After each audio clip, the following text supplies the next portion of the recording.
Muy buenas noches a todos los hermanos y amigos ya presentes, conectados aquí en esta transmisión. Quiero saludarlos rápidamente. Hoy, julio 25 del año 2023, el tiempo pasa volando. Cada vez se van los días, pero ¡uy! Rapidísimo. Y estamos más cerca de la venida de nuestro Señor. No sabemos el día ni la hora, nadie lo sabe. Ni siquiera las personas que creen que tienen contaditos toda la escatología y arman los numeritos. No, no, mis hermanos, no. Nadie sabe ni el día ni la hora, dice claramente las escrituras. Quiero saludar rápidamente aquí a Ruby Valencia, un abrazo a la distancia. También a Luis Restrepo, nuestro hermano querido. Qué bueno verlo, mis hermanos. De Colombia, también para Ever Alonso, levante la manito Ever Alonso ahí para que lo vean, un saludo a la distancia. Mariano, Gloria, Pablo, Brenda, Mariela Rivero también allá en Buenos Aires, Argentina. Un abrazo para toda esa gente linda en Argentina. En algún momento estamos por allá visitándolos con nuestro hermano Edgar, también de este lado. Que están en las redes sociales. Quiero saludar para G. Contreras, también para nuestra hermana y amiga Vanessa Rossi, batallando ahí también, ella pregonando el mensaje todos los sábados. Los sábados también está dando el estudio de Colosenses para todas las damas. Las damas, por favor, que quieran conectarse, que quieran también aprender la palabra. No me gusta cómo predica el hermano David Silva, porque, no sé, porque prefiero que sea una mujer. Está bien, no hay ningún problema. info@biblialibre.org, escriba. Y usted quiere ver una prédica, usted quiere ver cómo se predica allá en Rafael Castillo, en Argentina. Bueno, conéctese, biblialibre.org, /inclinada, Argentina. ¿Quiere ver una prédica allá en Colombia? Bueno, biblialibre.org, /inclinada, Colombia. /inclinada Venezuela, /inclinada Perú, etcétera, etcétera, etcétera. Mis hermanos queridos, sigamos orando para que sea Dios levantando siervos fieles a su palabra, que de una manera fiel quieran llevar el mensaje de salvación indistintamente si es un lugar peligroso o no peligroso. Nuestro hermano, amigo y pastor Dani Acevedo Tuesta, ya en Lima, Perú, él lleva el mensaje incluso hasta en las cárceles. Hágame el favor, mis hermanos queridos. Hasta en las cárceles, un lugar donde prácticamente tienen olvidados a las personas. Todos somos pecadores, todos merecíamos la muerte, dice la Escritura, pero mis hermanos queridos, no somos omniscientes. Ese atributo de la omnisciencia solamente lo tiene Dios. Y es Dios quien sabe quiénes son los escogidos. Usted no lo sabe, yo no lo sé. No lo sabemos. Llevemos el mensaje a las personas que están privadas de su libertad, para que conozcan quién verdaderamente es Cristo Jesús el Señor. ¿Cuál fue el propósito del Padre al enviar a su Hijo a este sistema, a esta tierra, a este planeta Tierra? ¿Cuál fue el propósito? ¿Y qué va a pasar con nosotros en un futuro? Etcétera, etcétera, etcétera. Mis hermanos queridos, espero que hayan traído vuestras Biblias. Hoy vamos a continuar con Colosenses capítulo 1. La semana pasada habíamos visto la introducción y la primera parte recién del capítulo. Es verdad, hay mucho material que tratar, demasiado material, pero si alguien tiene su Biblia a la mano y tiene su micrófono bien puesto ahí, puede ayudarnos con la lectura desde el versículo 1 hasta el versículo 20, porque la vez pasada no lo leímos, solo hicimos la introducción. Así que vamos a leer desde el versículo 1 hasta el versículo 20, pero hoy continuamos desde el versículo 11. Puede levantar su manito quien tenga la mano. Perfecto. Nuestra hermana Rubí nos va a hacer el favor de leernos en la versión. ¿Qué versión tiene su Biblia? ¿Reina Valera? Reina Valera. Perfecto, muy bien. Perfecto. Capítulo 1, versículo del 1 al 20, dice. Correcto. Dice la palabra de Dios. Salutación. Pablo, apóstol de Jesucristo por la voluntad de Dios, y el hermano Timoteo, a los santos y fieles hermanos en Cristo que están en Colosas.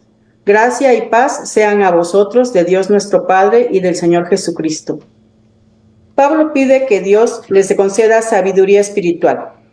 Siempre orando por vosotros, damos gracias a Dios, Padre nuestro, Señor Jesucristo, habiendo oído de vuestra fe en Cristo Jesús y del amor que tenéis a todos los santos, a causa de la esperanza que os está guardada en los cielos, de la cual ya habéis oído por la palabra verdadera del Evangelio, que ha llegado hasta vosotros, así como a todo el mundo, y lleva fruto y crece también en vosotros, desde el día que oísteis y conocisteis la gracia de Dios en verdad, como lo habéis aprendido de Epafras, nuestro consiervo amado, que es un fiel ministro de Cristo para vosotros, quien también nos ha declarado vuestro amor en el Espíritu, por lo cual también nosotros, desde el día que lo oímos, no cesamos de orar por vosotros y de pedir que seáis llenos del conocimiento de su voluntad en toda sabiduría e inteligencia espiritual, para que andéis como es digno del Señor, agradándole en todo, llevando fruto en toda buena obra y creciendo en el conocimiento de Dios,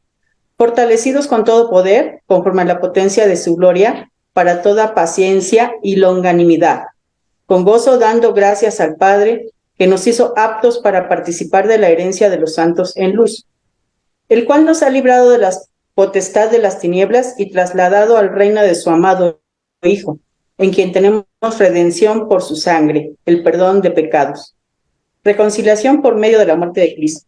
Él es la imagen del Dios invisible, el primogénito de toda creación, porque en Él fueron creadas todas las cosas, las que hay en los cielos y las que hay en la tierra, visibles e invisibles, sean tronos, sean dominios, sean principados, sean potestades. Todo fue creado por medio de Él y para Él. Y Él es antes de todas las cosas, y todas las cosas en Él subsisten. Y Él es la cabeza del cuerpo, que es la iglesia, y el que es el principio, el primogénito de entre los muertos, para que en todo tenga la preeminencia, por cuanto agradó al Padre que en Él habitase toda plenitud, y por medio de Él reconciliar consigo todas las cosas, así las que están en la tierra como las que están en los cielos, haciendo la paz mediante la sangre de su cruz. Amén. Gloria a Dios. Bendito y amado Padre Celestial, Creador de los cielos y la tierra, te damos gracias por este espacio que has permitido que podamos tener con nuestros hermanos. Hoy vamos a dar paso a este estudio. Te rogamos, te suplicamos que permitas que tu Santo Espíritu abra el entendimiento y que no solamente lo asimilemos como un banquete, sino que podamos compartir a todos los demás hermanos, amigos, familiares, conocidos y personas no conocidas también. Hay mucha gente que no conoce aún de tu palabra y aún sigue tropezando en su pecado y teniendo consecuencias producto de su mismo pecado. Las consecuencias son dolorosas, Padre Santo, y nosotros no cesamos de orar día y noche por todas las personas que aún no conocen tu mensaje. Te rogamos, Padre Santo, ayúdanos a entender el mensaje y a deleitarnos en qué es lo que dice tu palabra. Te suplicamos, quédate con nosotros en el precioso nombre de Cristo Jesús, Señor nuestro. Amén y amén. Dios bendiga a la hermana Magalis Pérez Hurtado, que ya se conectó también a nuestro hermano Daniel Kuruchek, allá en Argentina. Un abrazo a la distancia. Bueno, mis hermanos queridos, síganme con vuestras Biblias. Usted puede empezar desde el versículo 11, porque nos habíamos quedado ahí. El versículo 11, en el nombre del Padre, del Hijo y del Espíritu Santo, dice: fortalecidos con todo poder, conforme a la potencia de su gloria, para toda paciencia y longanimidad. Cuando el texto menciona ahí, mis hermanos, fortalecidos con todo poder, este es el tercer participio presente, que significa estás recibiendo todo el poder. Al igual que la salvación, la vida cristiana es un regalo supernatural que no necesita ayuda de nada arduo o un esfuerzo humano o un compromiso.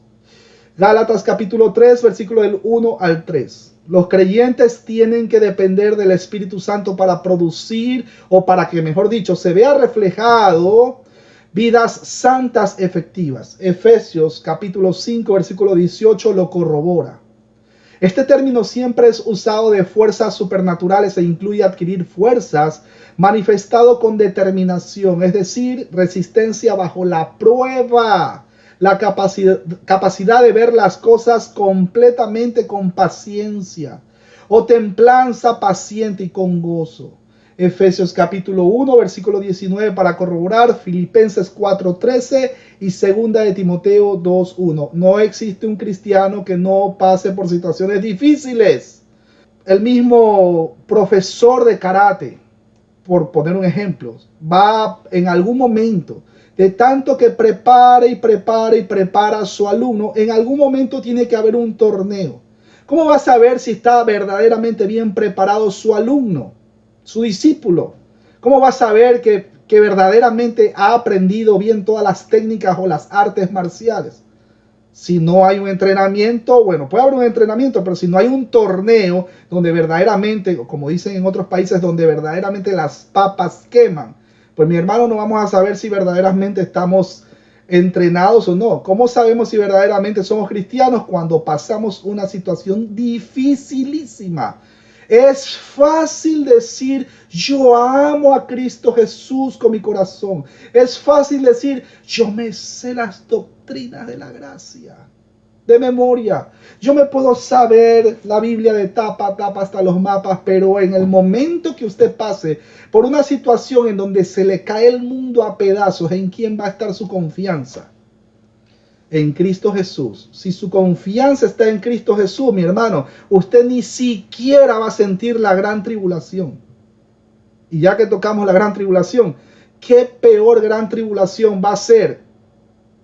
El mismo hecho de que una persona no haya sido regenerada por el Espíritu Santo.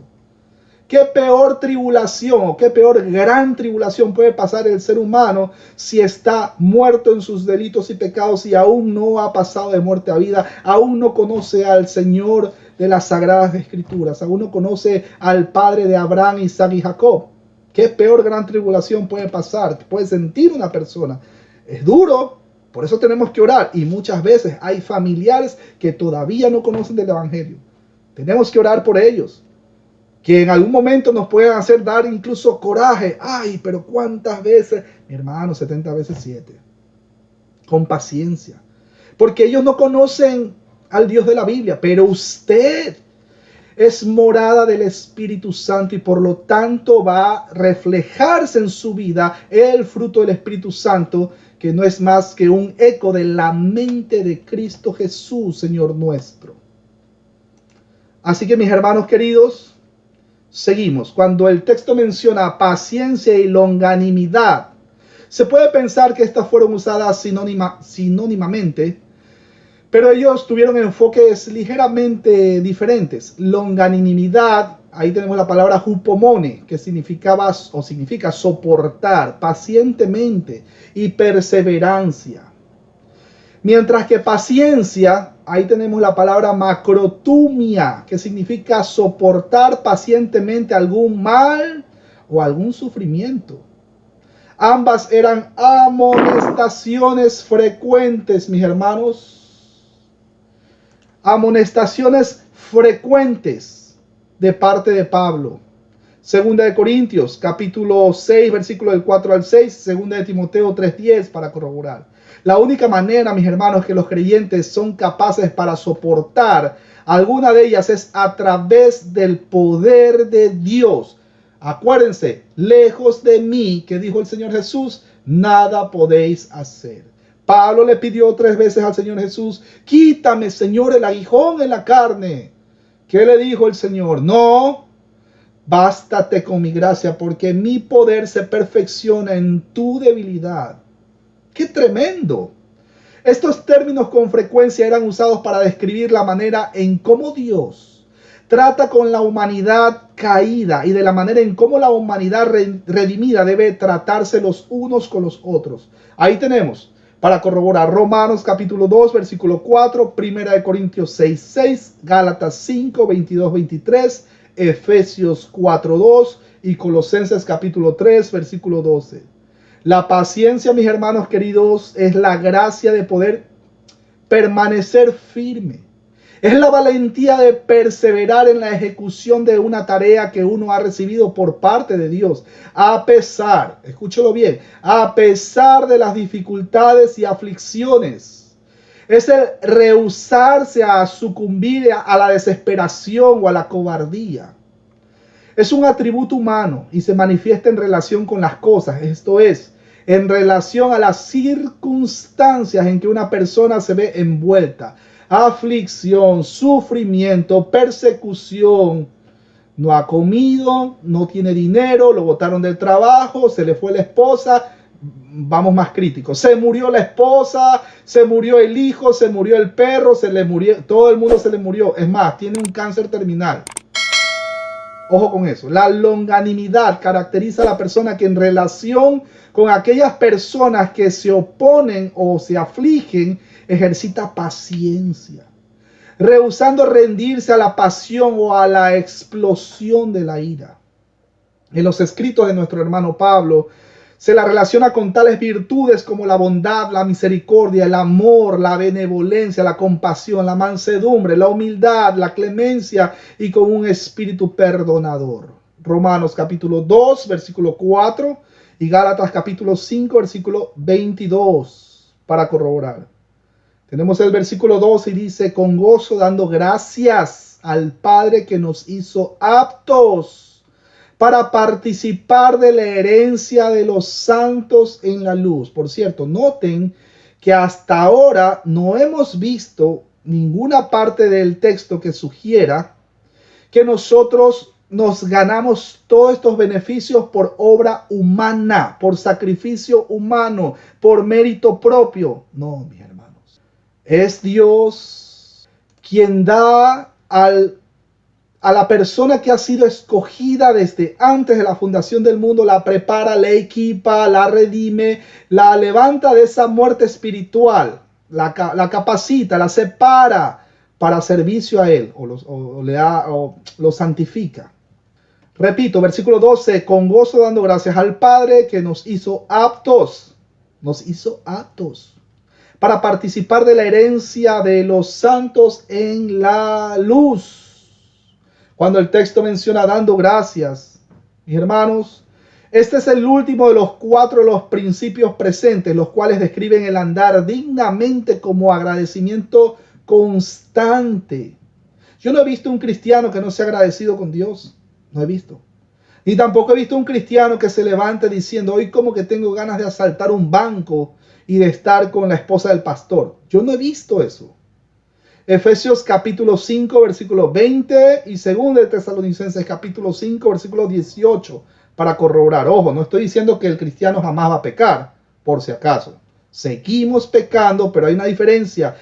No somos esclavos del pecado. Tema 1. Tema 2. Si llegamos a caer en pecado, el pecado nos duele. Nos duele. Porque por la misma presencia del Espíritu Santo morando en nuestra vida. El Espíritu Santo lo va a conllevar a arrepentimiento. ¿Qué he hecho, mi hermana Georgina?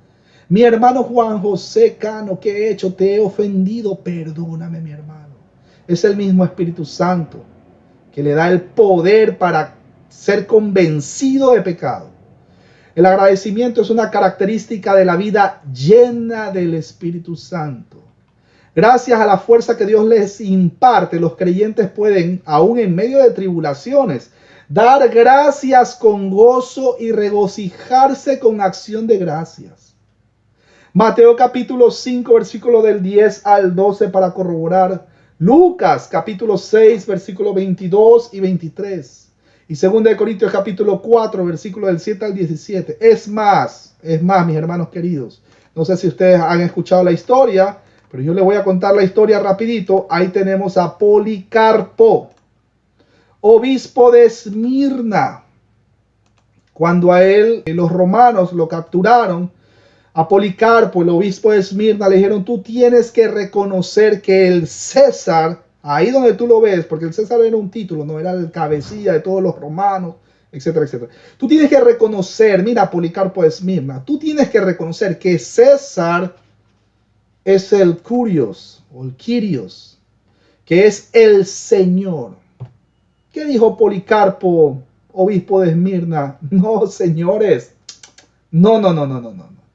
He servido por más de 80 años a mi Señor Jesús. Él es el Señor. He servido. ¿Por qué ahora yo he de traicionarlo? ¿Por qué ahora he de yo darle la espalda a Él?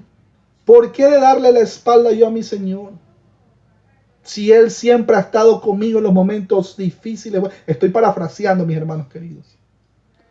Y sin embargo, a pesar de todo, Dios le dio que esa capacidad de poder regocijarse en medio de esas tribulaciones, sabiendo que lo iban a quemar vivo, y a él lo quemaron vivo, y mientras lo estaban quemando vivo, él estaba cantando salmos. Dice: te exaltaré, mi Dios, mi Rey, y bendeciré tu nombre. Te exaltaré, mi Dios, mi Rey, y bendeciré tu nombre eternamente y para siempre. Cada día te bendeciré. Eternamente y para siempre. Gloria a Dios. En medio de las llamas. Y bueno, yo les recomiendo, cuando tengan un chancecito, también les recomiendo la película Policarpo. Les recomiendo, para el que tenga un chancecito. Decía que esta acción de gracia se dirige al Padre, ya que Él es quien nos da libremente todas las cosas a través del amor de su Hijo. Romanos capítulo 8, versículo 32 para corroborar. Cuando el texto menciona al Padre, mis hermanos, los cristianos, necesitamos ser constantemente recordados que el enfoque en el Nuevo Testamento, en el ministerio del Hijo, no disminuye su adoración a Dios el Padre. El carácter y gracia de Él son los que exhiben en Jesús, y Él fue quien envió y sustentó al Hijo. Aquí hay algunas variaciones en los manuscritos griegos de esta frase, pero esta lectura tiene como soporte los antiguos manuscritos griegos P61, A, C, D, K y P, al igual que la traducción de la Vulgata latina. Estas variaciones, como muchas de las veces, pues son verdad, no afectan a la oración, verdad o confiabilidad del texto. La Reina Valera dice aptos. La versión Dios habla hoy dice preparo, nos preparó, nos dejó aptos o preparar. Y otras versiones, como la Biblia de Jerusalén, dice que capaces, o nos hizo capaces. Bueno, este término solo es usado aquí y en 2 Corintios capítulo 3, versículos 5 y 6, e indica que Dios nos ha clasificado declarándonos justos. Escuche eso, declarándonos justos. Alguien va a decir, o alguien va a sacar Romanos 3, versículos 10 al 18, que no hay justo ni a uno, no hay quien haga lo bueno. Pero, mis hermanos queridos, en Cristo Jesús, no por mérito nuestro, sino en Cristo Jesús, por los méritos de Cristo, hemos sido declarados justos ante el Padre. Es decir, justificación y santificación posicional. Y desarrollando la imagen de Cristo en nosotros. O sea, ahí viene la santificación progresiva. La expresión ahí en el original griego es ikainosanti. Ikainosanti, con K, ikainosanti, que significa nos hizo suficientes o nos hizo calificar por su gracia soberana. Dios nos ha hecho participar, es decir, nos ha dado una porción de la herencia de los santos en luz. La herencia pertenece a los santos cuya posición está en la luz. Porque aquel que está en la luz habita allí y llena el cielo con su luz maravillosa. Y la frase en luz califica a la herencia. Primera de Pedro capítulo 2, versículo 9 para corroborar lo mencionado. El texto sugiere que el creyente ha recibido una parte de la herencia, la cual no debe limitarse a la gloria futura de los redimidos. Los hijos de Dios, mis hermanos, óigalo bien, somos llamados a andar en la luz. Ahora, de allí que el énfasis está en el hecho de que la herencia es en la luz. Primera de Juan, capítulo 1, versículo 7 y Primera de Juan, capítulo 2, versículo 10. Qué tremendo, mis hermanos queridos. En la luz. El hecho de que esta participación es un asunto de gracia soberana y que nada tiene que ver con el mérito humano, escúchelo, nada tiene que ver con el mérito humano, está bien claro ante todo por la palabra misma que se usa, a saber, Pues uno recibe una herencia como una dádiva, uno no la gana. Además, este hecho también se enfatiza por las palabras quien os hizo aptos. El mejor comentario de este versículo es la declaración que nuestro hermano Pablo hace en 2 Corintios capítulo 3, versículo 5. Nuestra suficiencia viene de Dios. No dice que viene de nuestra mano. Viene de mi visitar los domingos a los niños pobres. Visitar los domingos las iglesias. O llenar el púlpito, llenar la iglesia. O incluso treparme hasta el púlpito, abrazar al pastor de turno. No. No es por mérito propio, no es por mérito humano. Es Dios quien hace dignos a aquellos que en sí mismos no son dignos. Y quien los capacita en esta forma de participar en esa herencia.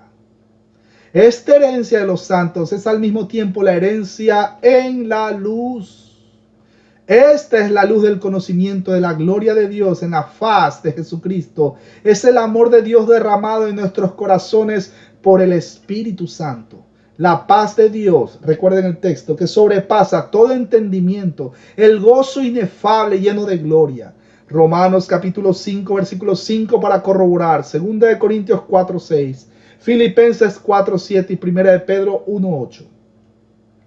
Cuando tenemos ahí esa partícula nos, los textos griegos antiguos están igualmente divididos entre nos y también con tú. El tú pudo haber sido escrito aquí por un copista para igualar al del versículo 13. Cuando el texto menciona para participar de la herencia, el término es literalmente ahí terreno. En el Antiguo Testamento, Dios prometió a Abraham una tierra y una simiente, por eso es que se enfoca en la tierra. Pero en el Nuevo Testamento se enfoca en la simiente. Génesis capítulo 12, versículo 12 para corroborar. En el Antiguo Testamento, la tierra de Palestina fue dada como una herencia tribal a todos los hijos de Jacob, con excepción de los levitas, porque ellos servían a Dios en un rol único. Números, capítulo 4, versículo 45 para corroborar.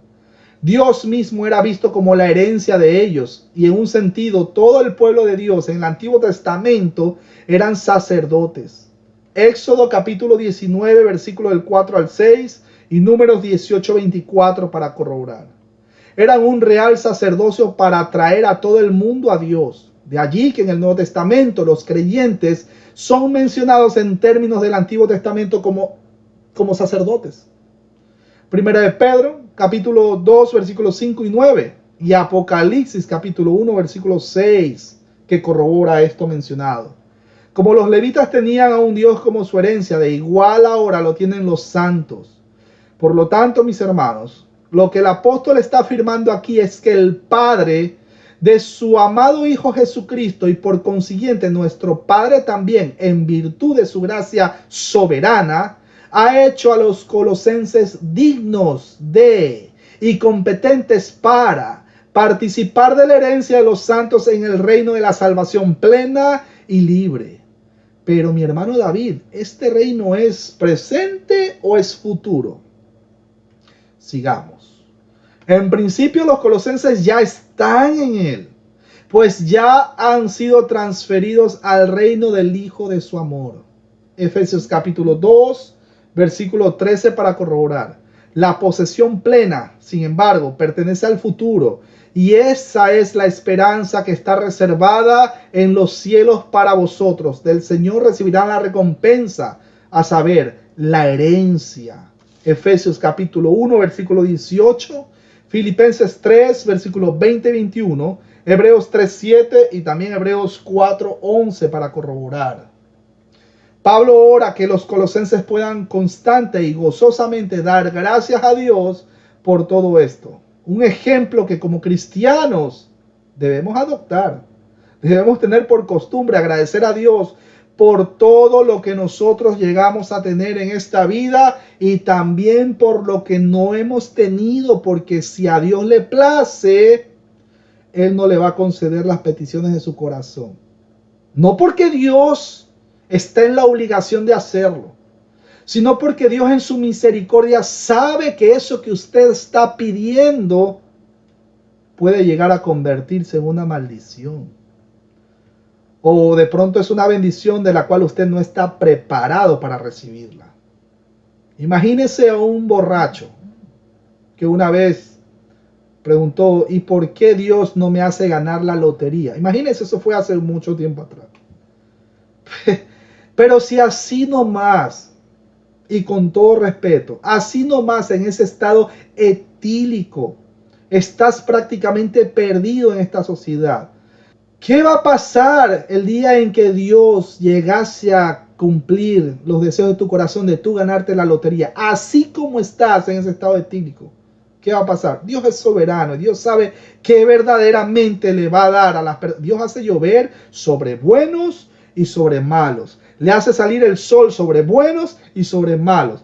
Y no porque una persona, óigalo bien, no porque una persona que el día de ayer no caminaba y de repente de milagro se levantó y caminó, eso no significa que sea salva. Tengamos mucho cuidado, porque eso es lo que hacen pensar en las iglesias de corte carismático, donde promueven los falsos milagros y las falsas sanaciones. Tengamos demasiado cuidado con ese tipo de cosas. Acuérdense, Lucas capítulo 16, versículo del 19 al 32, tenemos ahí Lázaro, y eso es una historia real, de paso contada por el mismo Señor. Lázaro y el rico. ¿Y qué le dijo? Padre Abraham, envía a alguien a mis hermanos, así, para que por lo menos que si se levantara entre los muertos. No. Vea, así se levante de entre los muertos. Ahí tienen a Abraham y a los profetas. Si no hacen caso a la ley de Dios, si no se arrepienten, vea, aunque se levanten los muertos, no van a creer. Nadie se convierte a Cristo por ver los milagros que el señor Dante Gebel hace, señor con S minúscula. Nadie se convierte a Cristo por ver ahí a un Andrés Corson convirtiendo el agua en vino. Satanás hace milagros también.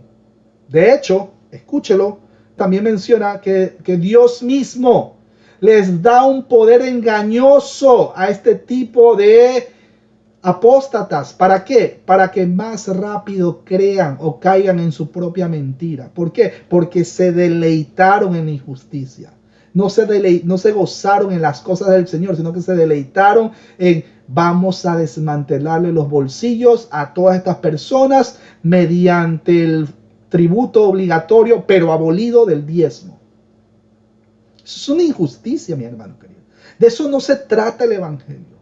El Evangelio es otra cosa. El Evangelio es la justicia de Dios imputada en un ser el cual es santo 3 veces. Ese es Cristo Jesús. ¿A favor de quién? Perdonen la expresión. Miserables pecadores que íbamos camino a arder por la eternidad. Y por los méritos de Cristo hemos sido comprados con esa preciosa sangre.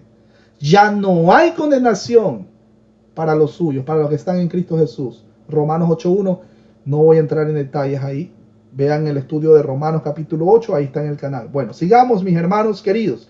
Versículo 13, el cual nos ha librado de la potestad de las tinieblas y trasladado al reino de su amado Hijo.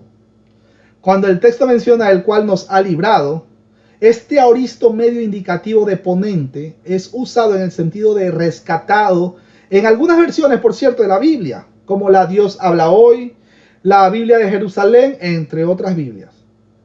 El Padre nos atrajo hasta Él, librándonos de nuestra miserable condición.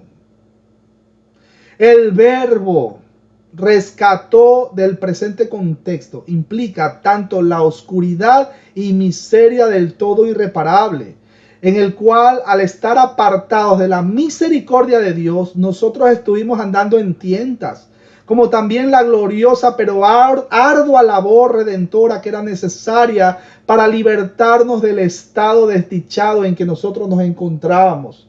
¿Cómo dice la Escritura que estábamos nosotros? Muertos en delitos y pecados. Los muertos no pueden escoger absolutamente nada. No podemos levantarnos por nuestra propia voluntad. Ya hemos visto la diferencia entre egeiro y anastasis. Ya hemos visto en estudios anteriores. Los muertos no se levantan por su propia cuenta. Es Dios quien levanta esos cadáveres espirituales. ¿Para qué? Para ser habilitados para recién ahí ser llevados o convencidos de pecado. Y en ese momento reconocer que Cristo Jesús es el Señor, el Curios. Aleluya.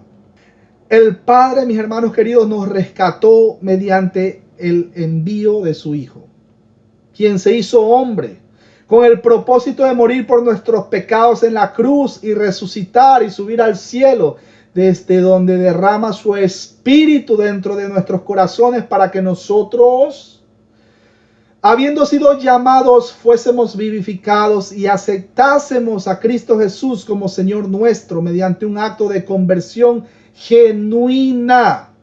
Y fuese, no es que usted va a aceptar. A ver, repita la oración conmigo. Señor Jesús, yo confieso que tú eres mi Señor. Hoy, año 2023. Y después me perdí completamente en el espacio, en el tiempo y en el mapa. Más perdido que los hermanos Restrepo en Colombia. Más perdido que el hijo de Limber. Y de repente voy a aparecer en el año 2030. Y alguien me va a preguntar, oye, pero tú eres cristiano. No, es que yo en el 2023 acepté al Señor. Oiga, eso es ser autoengañado. Déjeme decirle. Sigamos, mis hermanos queridos. Mi hermano. Sí, Dios me lo bendiga. No sé si hay un espacio para hacer una pregunta, hermano. Bueno, muchas gracias por preguntar, porque ahí yo hago la pausa para tomar agüita mientras usted hace la pregunta. Bien. Es un acto colectivo. Bueno, yo tengo una pregunta y aquí permítanme en mi libreta. Usted mencionó, ¿verdad?, a lo largo del seminario, bueno, a lo largo del estudio, de que ver un milagro suceder, ¿verdad? Y mencionó, por ejemplo, ver, hermano, ¿verdad? Corson, santificar el agua en vino, no quiere decir que sean salvos, ¿verdad? Usted mencionó eso. ¿Nos podría dar evidencia, hermano, si es posible, verdad? Que sea evidencia bíblica, por favor. ¿Y por qué usted dice eso? Lo hago con el afán de aprender, ¿verdad? No, perfecto, no muy bien, decir. muchas gracias. Vamos, acompáñeme usted. ¿Usted tiene la Biblia Reina Valera? ¿Cuál tiene usted? Sí, hermano, Reina Valera. 60. Vale, acompáñeme usted a segunda de Tesalonicenses, entre tantos textos, pero vamos a este texto en particular. Segunda de Tesalonicenses, capítulo 2, versículo 11 al 13 para corroborar. Y léalo usted mismo, mi hermano querido, en voz alta. Dice así. En voz alta, léalo, en voz alta. Claro. Por esto, Dios les envía un poder engañoso para que crean la mentira, a fin de que sean condenados todos los que no creyeron a la verdad, sino que complacieron en la injusticia. Ahí están los milagros. Garantiza un milagro que verdaderamente... A ver, ¿por dónde viene la fe? La fe viene por el oír. ¿Y por el oír de qué? ¿El oír de milagros? ¿Eso dice la Escritura? No. La fe viene por el oír y el oír de la palabra. ¿Cuál es el medio que Dios ha proporcionado como medio de gracia para que nos llegue el mensaje de salvación? La predicación. La locura de la predicación de la palabra. ¿Por qué digo locura? Porque para el mundo es una locura. Y si nos vamos a Lucas capítulo 16, versículo 19 al 32, nuevamente tenemos la historia de el rico y Lázaro, y hay una parte, voy a leerlo, voy a saltarme todo, ustedes saben la historia, ¿no? Que estaban dando un banquete, de repente los dos se murieron, etcétera, etcétera, ¿no? Y hay un espacio entre donde estaba el uno y estaba el otro, y de repente le dice, Padre Abraham, mira lo que le dice el rico. Padre Abraham, ten compasión de mí, envía a Lázaro para que moje la punta de su dedo en agua, versículo 24, y me refresque la lengua porque estas llamas me atormentan. Pero Abraham le dijo, hijo mío, acuérdate de que, pero no, hijo mío, no porque pues es hijo de, porque el otro tenía fe y porque, no. Cuando le dice hijo mío, entiendas en el contexto que con humildad le está diciendo el padre Abraham, hijo mío, acuérdate que mientras vivías, tú recibiste tus bienes y Lázaro recibió sus males, pero ahora aquí él recibe consuelo y tú recibes tormentos. Pero además hay un gran abismo entre nosotros y ustedes, de manera que los que quieran pasar de aquí a donde ustedes no puedan hacerlo, ni tampoco puedan pasar de allá hacia acá. Aquel respondió, Padre, entonces te ruego que envíes a Lázaro a la casa de mi padre, donde tengo 5 hermanos, para que les advierta a fin de que no vengan ellos también a este lugar de tormento. Pero Abraham le respondió, pero ellos tienen a Moisés y a los profetas, que lo escuchen. La gente que va donde Dante Gebel, donde Andrés Corson, donde todos estos pseudo predicadores, ¿no verdad? Tienen las sagradas escrituras, pero ellos se deleitan en la injusticia. Ellos piden milagros. Ellos quieren pedir cosas materiales, porque es pues obviamente la misma arrogancia de su corazón lo que les conlleva hacer eso, porque están muertos espiritualmente. ¿Qué respondió? Padre, entonces te ruego, esto ya leímos. Entonces le dice, pero ellos tienen a Moisés y a los profetas, que lo escuchen. Y aquel contestó, no lo harán, padre Abraham, pero si alguien de entre los muertos, escuchen, pero si alguien de entre los muertos va a ellos, sí se arrepentirán. ¿Qué le está diciendo aquí? Pero si alguien de entre los muertos va a ellos, eso no es un milagro, que se levante alguien entre los muertos. Pero si alguien de entre los muertos va a ellos, sí se arrepentirán. ¿Qué le dijo Abraham? Si no han escuchado a Moisés y a los profetas, traducido a nuestro tiempo, si no escuchan, si no leen la palabra de Dios, si no estudian las escrituras de manera honesta, tampoco se van a convencer si alguien se levanta entre los muertos.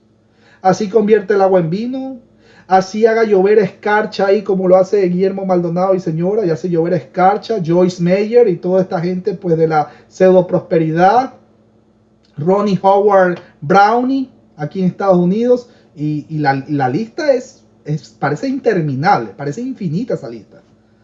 Pues ya sabemos, muchos son los llamados, pero pocos los escogidos. Es triste, mis hermanos queridos. ¿Quieren otro texto? Bueno, síganme con sus Biblias ahí a 1 Corintios, capítulo 1, versículos 22 y 24. No me quiero desviar mucho del tema con este tema. Espero que quede claro mi hermano Pablo. Un abrazo a la distancia. Hermano Pablo, imagínense. 1 Corintios, capítulo 1, versículos 22 y 24. Dice, porque los judíos piden señales, los griegos buscan sabiduría. Pero nosotros, ¿qué dice la Escritura? 1 Corintios capítulo 1, versículo 22 y 24. Pero nosotros, ¿qué dice? Nosotros sí pedimos también que se levante entre los muertos, que hagan llover escarcha. Eso dice.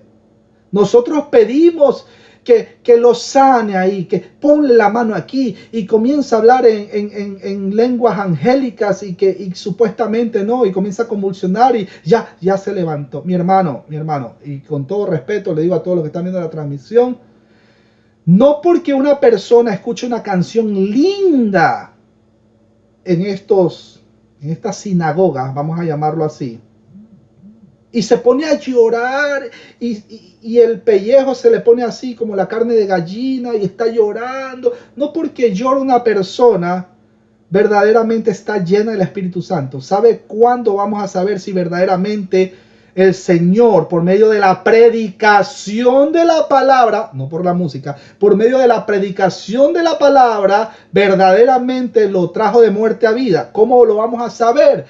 Dos evidencias. Evidencia interna, Romanos 8:16, y el mismo Espíritu testifica de que somos hijos de Dios. Eso va a pasar, va a sentir el cristiano, el creyente, el nacido de nuevo. Y la evidencia externa, la que nosotros vamos a ver en esa persona, es que esa persona parecería o parece, porque es evidente, la mente de Cristo, que no es más que el fruto del Espíritu Santo de Gálatas capítulo 5, versículos 22 y 23.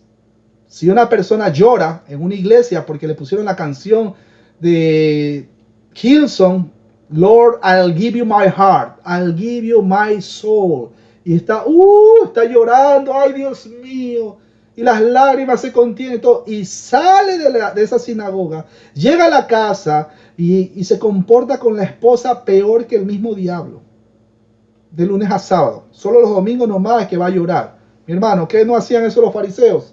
Sepulcros blanqueados. ¿No dijo eso el Señor? Bueno, mi hermano Pablo puede mencionar si está respondida a su pregunta mientras me tomo otro poquito de agua. Claro, hermano, adelante. Sí, más que claro, hermano, y de hecho, yo la Biblia que tengo ahorita, ¿verdad? Gracias a Dios, mi pastor me la regaló, es una Biblia de Dios.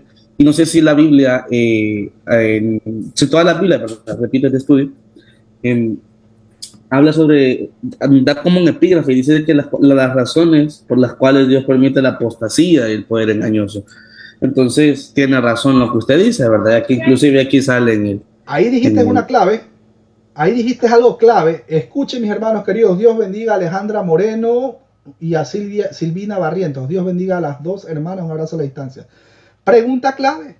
¿Por qué Dios permite la apostasía? Sencillo. Porque es un filtro para separar o polarizar más rápido el cuerpo de Cristo, o sea, para separar la cizaña del trigo, más aún en este tiempo, que son tiempos difíciles, tiempo en donde la iglesia se está preparando para encontrarse con el novio, Cristo Jesús. La iglesia es la novia. Vamos a pasar la gran tribulación, mis hermanos, hasta el último día. Gloria a Dios. Usted no lo va a sentir porque está en Cristo Jesús. Gálatas 2:20, con Cristo estoy juntamente crucificado. Ya no vivo yo, más vive Cristo en mí. Mi hermano queridos, nosotros los cristianos, ¿qué nos importa si Israel firmó un acuerdo con Ecuador? Que por cierto no tiene misiles Ecuador, ni siquiera tiene ejército porque está inundado en delincuencia. Inundado, está plagado de delincuencia. Ya se le fue de las manos la delincuencia. ¿Qué nos importa si Israel hace un acuerdo con Ecuador? O con Venezuela, o con Rusia. ¿Qué nos importa, mis hermanos? ¿Eso le va a quitar la paz? A mí no me quita la paz. Pero bueno, cuando el texto menciona de la potestad de las tinieblas, literalmente eso es autoridad o exousia de las tinieblas. Exousia, acuérdense de esta palabra. Eso significa autoridad. Lucas capítulo 22, versículo 53 para corroborar. En la versión Biblia de Jerusalén dice fuerzas gobernantes de las tinieblas. Luz y tinieblas con frecuencia eran usadas para representar los dos mundos espirituales del bien y del mal. Juan capítulo 3 versículo 19 al 21 para corroborar. Las tinieblas es la esfera en la que Satanás ejerce la jurisdicción que usurpará dominando sobre los corazones, las vidas y las actividades de los hombres, como también sobre todos los poderes del aire y las huestes espirituales de maldad en los lugares celestiales. Mateo capítulo 4, versículo del 8 al 11, Lucas 22, versículos 52-53, Efesios 2:2 y Efesios 6:12 para corroborar. Éramos esclavos impotentes, sin esperanza, encadenados en la prisión de Satanás por nuestros propios pecados, hasta que vino el Mesías a rescatarnos. Aleluya. 2 Corintios 2:14 para corroborar. Dios nos rescató en Cristo y nos trasladó al reino del Hijo de su amor. Nada de esto, escúchelo bien, amigos arminianos. Nada de esto fue por mérito propio o mérito humano. Y si fuera por nuestras propias obras, mis hermanos, ninguno hubiera podido ser salvo. Si la salvación dependiera de nuestras obras, todos nos perdemos. Todos. Nos sacó del oscuro y tétrico reino de los ideales falsos e imaginarios para introducirnos en la tierra bañada por el sol del conocimiento claro y la expectación realista. Nos sacó de la aturdidora esfera de los deseos pervertidos y los apetitos egoístas al bienaventurado reino de los anhelos santos y las gloriosas abnegaciones. Nos sacó de la miserable mazmorra de cadenas intolerables y agudos lamentos al palacio de una libertad. Les recuerdo lo que dice la Biblia en Juan capítulo 8 versículo 36, texto clave, y lo puede tener incluso pegado en un papel en la entrada de su casa, o puede tener ahí algún adornito que diga Juan 8:36. Y si el Hijo os libertare, verdaderamente seréis libres. No vamos a ser libres por ningún acto de chamanería de las iglesias pseudoevangélicas, sinagogas de Satanás, que dicen que pueden sacar demonios. No, son sinagogas de Satanás. No vaya ahí, mi hermano. Cuando el texto menciona trasladado, esto es literalmente restablecido o relocalizarse. Ambos verbos en este versículo son aoristo, pues estas son cosas que Dios ya cumplió para los creyentes. El verbo en griego ahí es metestesen, el cual significa transfirió. Describía el reacomodo de grandes grupos de personas, tales como las capturadas por el enemigo o de colonialistas de un país a otro. Este reinado es probablemente una referencia al reino milenial de Cristo más que una esfera del gobierno de Dios. Pablo lo esbozó aquí como un reinado de luz contrario al dominio de Satanás, de la oscuridad. El apóstol probablemente usó estas figuras porque los falsos maestros ahí en Colosas parece que habían estado promoviendo una forma de agnosticismo que se convirtió en muy influyente, por cierto, en el siglo II.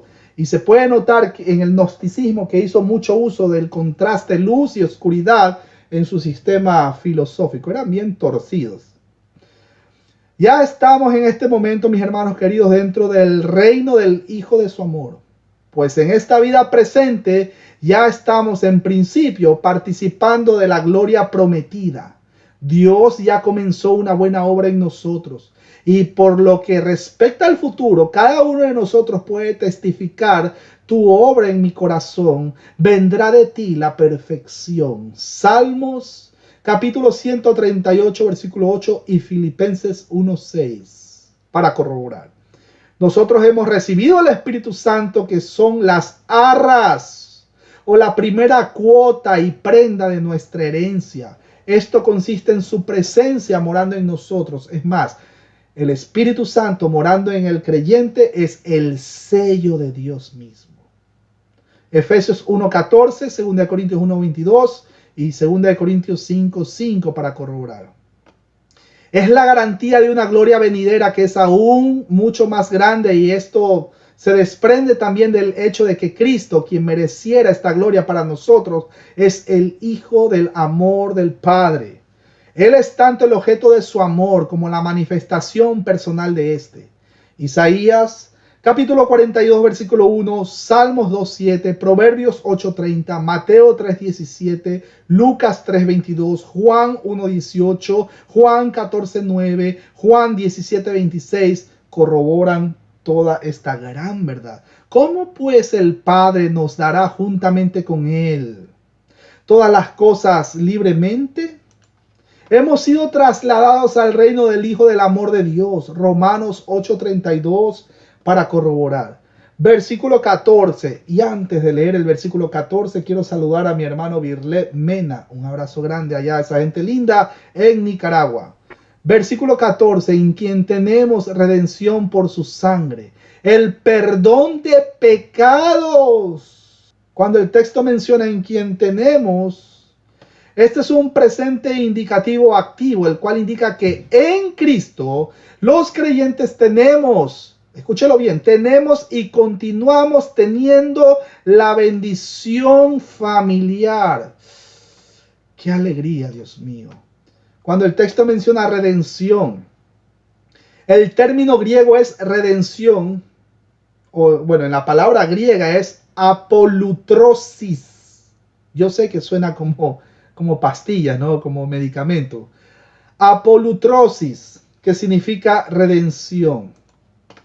Y esto pudo haber sido una alusión al término del Antiguo Testamento padut, que significa liberar o redimir, y gaal, que significa liberar con la ayuda de un miembro de la familia, o sea, un goel, o un familiar. Jesús, mis hermanos queridos, escúchelo bien, Jesús nos compró de la esclavitud. Él pagó el precio, y precio caro, porque fue con su preciosa sangre. Isaías 53, versículos 11 y 12, Marcos 10:45, Efesios 1:7 corrobora esta gran verdad. La redención es una realidad que está presente hoy y vendrá a consumación en el futuro, en quien tenemos redención por su sangre. Efesios 4:30 para corroborar. Ese en quien podría traducirse como en unión con el cual. Ahora, el término tenemos es un tiempo presente del modo indicativo, el cual sugiere una acción continua o duradera. Así que redención, escúchelo bien, significa la completa libertad obtenida mediante el pago de un rescate. Y el vocablo sugiere que el liberado nunca volverá a ser esclavizado. Cuando el texto menciona el perdón de pecados, literalmente significa la remisión de los pecados. Dicha frase está en aposición con redención, es decir, la redención es la remisión de los pecados. En la muerte de Cristo Jesús, el hombre obtiene lo que más necesita. Esto es, la transferencia o remisión de sus pecados a la cuenta de Cristo Jesús, Señor nuestro. Ese es el único modo por el cual el hombre puede obtener el completo rescate de su esclavitud espiritual. Esto es nuestra liberación como resultado del pago de un rescate. Pero recuerden algo que es muy importante. El pecado remanente. Esto es el hecho de que Dios nos deja una lucha interna que nos hace depender solamente de Él y su santidad. Lo voy a repetir. Dios nos deja o permite en nosotros ese pecado remanente para que nosotros dependamos solamente de Él y su santidad. Ojo, y antes que nada, no es que Dios está contento con nuestro pecado, ¿ah? No es que Dios es feliz que nosotros pequemos, por si acaso. Dios no quiere que nadie se pierda, sino que todos procedan al arrepentimiento. ¿Cuándo vamos a salir de este? ¿Cuándo vamos a terminar con esto? Porque a nosotros nos duele, queremos agradarle a Dios. Pues algún día cuando nuestro Señor venga con poder y gloria, con todo su ejército de ángeles, este cuerpo corruptible, dice la Escritura, va a ser transformado en un cuerpo de incorrupción. Así como en conformidad a la antigua ley de Israel, la vida que estaba condenada y destinada a la muerte podía ser liberada por un precio. De la misma forma, también nuestra vida, perdida a causa del pecado. Éxodo capítulo 21, versículo 30, para corroborar. Versículo 15.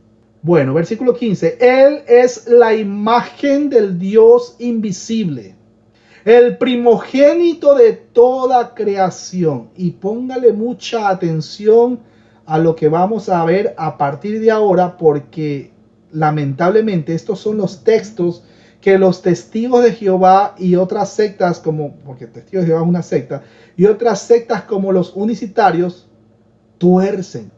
Métale mucha concentración a lo que vamos a leer. Versículo 15. Él es la imagen del Dios invisible, el primogénito de toda la creación. Cuando el texto menciona Él es la imagen del Dios invisible, la misma palabra eikon se usa para Jesús en 2 Corintios 4:4.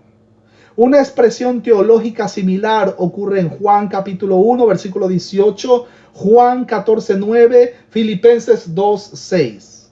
En Hebreos capítulo 1, versículo 3, tiene un fuerte término griego.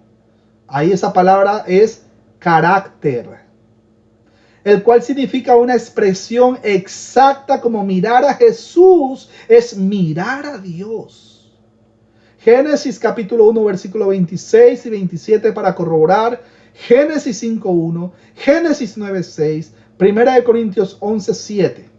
El ministerio de Jesús ha restaurado la imagen de Dios en el hombre. Es decir, en un sentido, el Edén fue restaurado en Jesús, el segundo Adán, e incluso es posible que el cielo sea un Edén restaurado.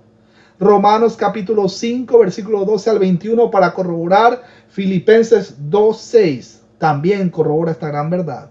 La Biblia comienza con Dios, la humanidad y los animales, y termina con Dios y la humanidad en un sitio como un jardín, con animales por implicación.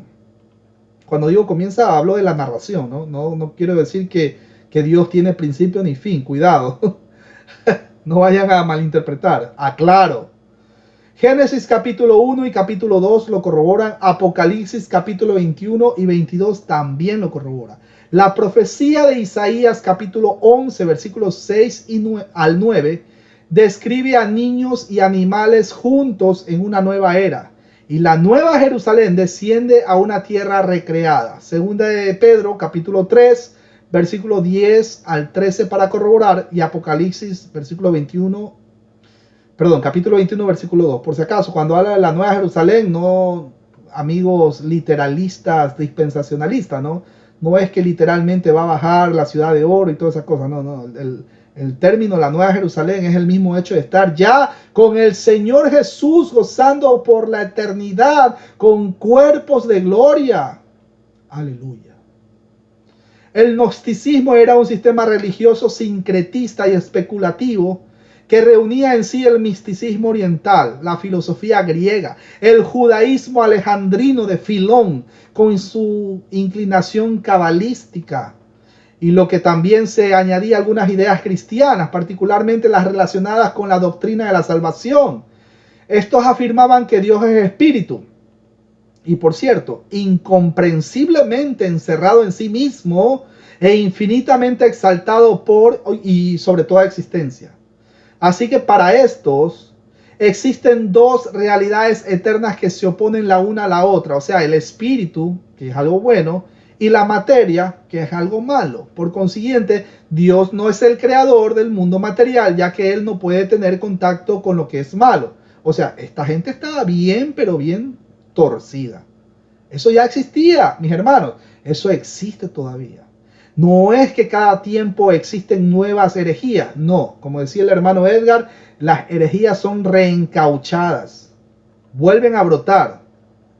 Y a este tiempo con más fuerza, porque estamos en tiempos difíciles. Cristo, Jesús, según los gnósticos, era el ión más perfecto y por quien se efectúa el regreso del mundo material sensible al mundo ideal que está más allá de los sentidos. Cristo es el Redentor, aunque no tuvo, según los gnósticos, aclaro, según los gnósticos, no tuvo cuerpo físico. De allí el testimonio apostólico de Pedro y Juan, que nos vimos al verbo de vida. ¿Quién ha visto a Jesús? Quien ha visto a Jesús ha visto a Dios. Juan 14:9, para corroborar. El sustantivo imagen e icon no lleva el artículo definido en el original, y la frase del Dios invisible, tou, teo, tou, aretou, es enfática y literalmente significa del Dios del invisible. Si Cristo es la manifestación expresa de Dios, es decir, del invisible, se debe a que Él es Dios de manera absoluta. Ahí tenemos la palabra prototokos. Apúntelo, porque esa es, mis hermanos, esa es la palabra a la cual, este es el versículo a la cual los amigos unitarios no le hacen exégesis, y de ahí fue que se formó, entre otras cosas, la secta de los testigos de Jehová y todas estas sectas unitarias. La palabra prototokos, que significa primogénito, esto es autoridad y que todo está subordinado a él. Corroboramos eso con Mateo capítulo 28 y 10, Mateo 28 y 18. Ustedes recordarán que dice el Señor Jesucristo diciendo: toda autoridad y poder me ha sido dada tanto en el cielo como en la tierra. Ustedes recordarán, apúntenlo. Mateo 28, 18. Wallace, en su obra de gramática griega para la traducción del Nuevo Testamento, lo explica mejor, ya que el mismo texto explica la causa o razón. Explica que Jesús está por encima de todo porque Él creó todo. Jacobo, ustedes lo recordarán, no fue el primero en nacer. Él no fue el primero en nacer. Pero se usa el prototokos porque él tiene la autoridad como la jerarquía de las 12 tribus de Israel. Y ojo, que estoy hablando jerarquía de autoridad y no jerarquía de orden de nacimiento. Veamos ahora prototitos, que es la diferencia. Una cosa es prototokos, que es lo que dice aquí en este versículo, y los testigos de Jehová asumen que ahí dice prototictos, y no dice prototictos, dice prototokos. ¿Qué es prototictos? Es jerarquía en orden de nacimiento. Ejemplo, entre Esaú y Jacob, el primero que nace ahí es el prototictos, el orden. Pero el que lleva la preeminencia o la autoridad se le llama prototokos. Jacobo no fue el primero. ¿Quién fue el prototictos? Fue Esaú. Pero ¿quién lleva el prototokos? Jacobo. ¿Está claro, mis hermanos queridos? Bueno, esta pequeña exégesis es la que causa el dolor de cabeza a las sectas unicitarias y más aún a las sectas unitarias como los testigos de Jehová. En otra transmisión tendremos de invitado al doctor César Vidal, quien nos hará una exposición más detallada de esta exégesis y cómo le causa conflicto a los testigos de Jehová, cómo les causa dolor de cabeza a ellos. Una vez más, leamos Mateo 28:18. Toda autoridad y poder me ha sido dado tanto en el cielo como en la tierra. Ahora, mis hermanos queridos, si Jesucristo no fuera Dios, ¿cómo es que va a tener toda esa dunamis y exousia? ¿Cómo es que va a tener ese poder y autoridad? Ahí les dejo eso para meditar. Cuando el texto menciona, sí, claro, cómo no, repito el texto, Mateo 28:18, para el hermano Pablo ahí que mencionó. Ok, cuando el texto menciona el primogénito de toda creación, esta era la metáfora en el Antiguo Testamento para la única y exaltada posición de Jesús. Los rabinos decían que significaba preeminencia. Éxodo 4:22, para corroborar. Y lo pueden ver incluso hasta en la Septuaginta. En el Antiguo Testamento era usada para referirse al hijo mayor como heredero y mayordomo de la familia. En Salmos 89:27 era usada en un sentido mesiánico. En Proverbios 8:22 se refería a la sabiduría como la primera creación de Dios y asistente en la creación. En Proverbios 8:22, ojo. Esta frase no se debe entender como si Jesús fuese la primera creación. Cuidado, eso no. Como es usado en las manos de los maestros gnósticos o los testigos de Jehová, los cuales enseñaban, y algunos todavía enseñan, que Jesús era el más alto en los niveles angelicales a la par con el Dios más alto. Imagínense, mis hermanos, Jesús es Dios, es la segunda persona de la deidad. No es un ser creado, como dicen ellos. Debe ser interpretada en su sitio con el Antiguo Testamento, pues Jesús era el único hijo de la deidad. Sin embargo, Jesús siempre fue deidad, siempre. Juan capítulo 1, versículo 18, Juan 3:16, primera de Juan 4:9, Juan 1:1, Juan 5:18, Juan 10:30, Juan 14:9 y 20, versículo 28. Él se hizo hombre justo a tiempo en Belén para que la humanidad caída pudiera comprender y entender la deidad. Ahí lo vemos en el capítulo 1, versículo 14 y capítulo 1, versículo 18. El término prototokos pues enfatiza la superioridad de Cristo sobre la creación. La palabra prototokos comporta dos significados: prioridad en cuanto a tiempo y prioridad en cuanto a rango. De manera que Cristo, como primogénito de toda creación, antecede todo lo creado. Antecede. Es eterno, mientras que la creación pues tuvo un comienzo. Ustedes recordarán, ¿no? El Génesis 1:1, en el principio, Jehová Dios hizo los cielos y la tierra, etcétera, etcétera, ¿no? Él además es superior a la creación en rangos y es soberano, regidor y sustentador de toda la creación. Primera capítulo 1, versículo 17 de este libro, Juan 1:3 y Hebreos 1, versículo del 1 al 3. Dios bendiga a la hermana Yasmín Baena. El apóstol, al decir el cual es la imagen del Dios invisible, nos recuerda que relata que el hombre fue creado a la imagen de Dios. Génesis capítulo 1, versículo 27. Y como tal, el hombre recibió dominio sobre el resto de la creación. Es muy significativo que el Salmo 8, en el cual se describe este dominio en algún detalle, sea interpretado por el escritor de la epístola a los hebreos como refiriéndose al Mesías. Hebreos capítulo 2, versículo del 5 al 9 para corroborar. Pero aunque esta referencia a la creación del hombre como imagen de Dios y consecuentemente a su dominio, bien podría haber estado en el trasfondo, sin embargo, no hace plena justicia a la idea que Colosenses comunica tocante al Hijo.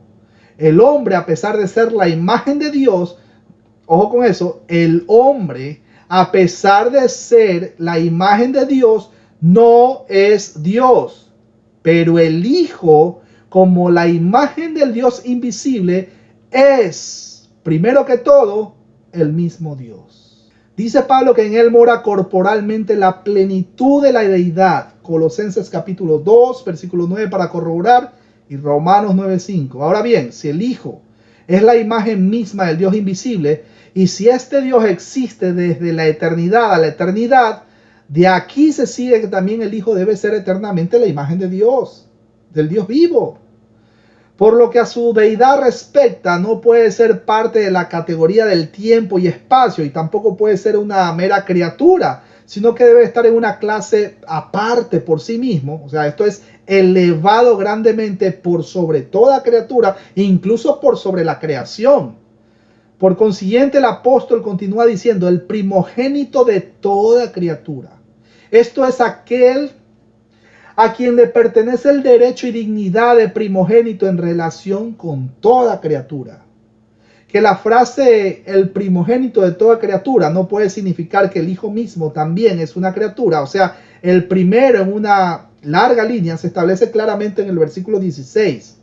Él es anterior y distinto y exaltado muy por encima de toda criatura. Y como el primogénito es el heredero y gobernante de todo. Salmos capítulo 89, versículo 27 para corroborar. Versículo 16 dice, porque en él, escúchelo bien mi hermano querido, porque en él fueron creadas, todas las cosas, las que hay en los cielos y las que hay en la tierra, visibles e invisibles, sean tronos, sean dominios, sean principados, sean potestades, todo fue creado por medio de él y para él.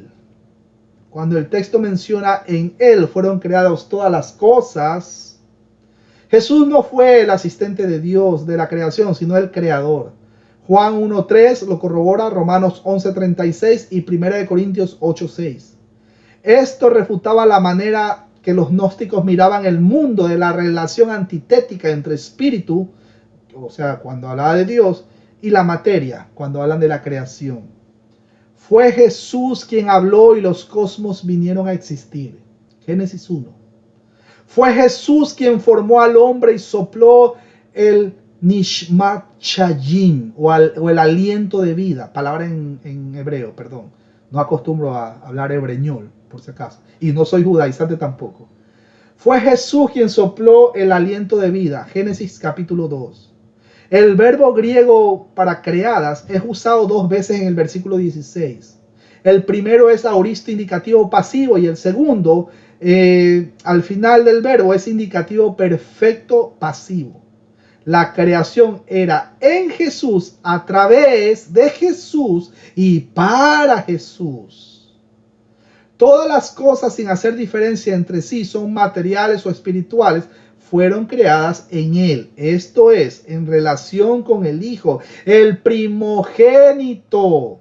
Cuando el texto menciona sean tronos, dominios, sean principados, sean potestades, estos términos podían referirse a los líderes gubernamentales, terrenales, pero en el contexto se refería a los niveles angelicales, a ions, de los falsos maestros. Hay puede corroborar también en Romanos 13, cuando habla de las autoridades terrenales, etcétera, etcétera.